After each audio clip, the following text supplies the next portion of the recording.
ഹോസ്ദുർഗ് മാരിയമ്മൻ ക്ഷേത്രത്തിൽ പുതുതായി നടത്തുന്ന നിർമ്മാണ പ്രവർത്തനങ്ങൾക്കുള്ള ധനശേഖരണത്തിന് തുടക്കം കുറിച്ചു. ക്ഷേത്രം തന്ത്രി വാരിക്കാട്ട് പരമേശ്വരത്തായർ ചടങ്ങ് ഉദ്ഘാടനം ചെയ്തു. ദിസ് ന്യൂസ് സ്പോൺസർഡ് ബൈ ഉയർന്ന ഗുണനിലവാരം, തികഞ്ഞ വിശ്വസ്തത, ജനതാ പാൽ. കാസർഗോഡ് ജില്ലയിലെ പ്രധാന ദേവീക്ഷേത്രങ്ങളിലൊന്നായ ഹോസ്ദുർഗ് മാരിയമ്മ ക്ഷേത്രത്തിൽ ഗോപുരം, നടപ്പന്തൽ, തന്ത്രിമഠം എന്നിവയാണ് പുതുതായി നിർമ്മിക്കുന്നത്. ഇതിന്റെ പ്രവൃത്തികൾക്ക് ആവശ്യമായ ധനസമാഹരണത്തിനാണ് വെള്ളിയാഴ്ച രാവിലെ ക്ഷേത്ര സന്നിധിയിൽ വെച്ച് തുടക്കം കുറിച്ചത്.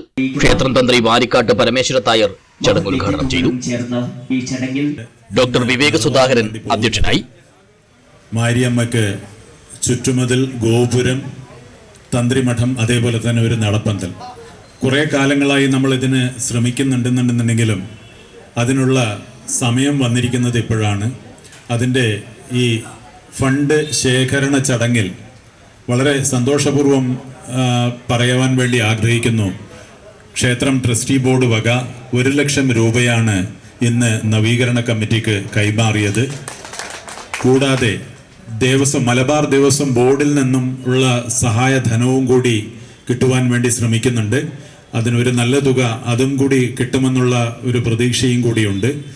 നമ്മളെല്ലാവരും ഒന്ന് ചേർന്ന് ഈ ഒരു നിർമ്മാണ പ്രവർത്തനം പൂർത്തീകരിക്കേണ്ടത് നമ്മുടെ നാടിൻ്റെയും കൂടി ആവശ്യമാണ്. മാരിയമ്മ സേവാ സമിതി പ്രസിഡന്റ് എച്ച്.എൻ. രാജേഷ് ആദ്യ സംഭാവന കൈമാറി. അനുബന്ധ നിർമ്മാണ പ്രവൃത്തികൾക്കായുള്ള ആത്മസമർപ്പണമായി ഫണ്ട് കൈമാറുകയാണ്.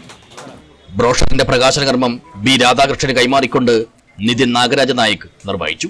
ക്ഷേത്രം മേൽശാന്തി Puthumana Subrahmanian Namboothiri, trustee board chairman B Mukundaprabhu, executive officer M Mahesh, നവീകരണ committee secretary T P Gangadharan, M Balraj Naik, H R Sreedharan, ക്ഷേത്ര ഭരണസമിതി അംഗം എം സുരേഷ്, സേവാ സമിതി secretary Rajesh Prasad, Gangadharan Kovalpally, Vinod Karunan, K V Baburaj, Mahasathi ക്ഷേത്രം പ്രസിഡന്റ് ജഗദീശ എന്നിവർ സംസാരിച്ചു. News bureau, Kanhangad.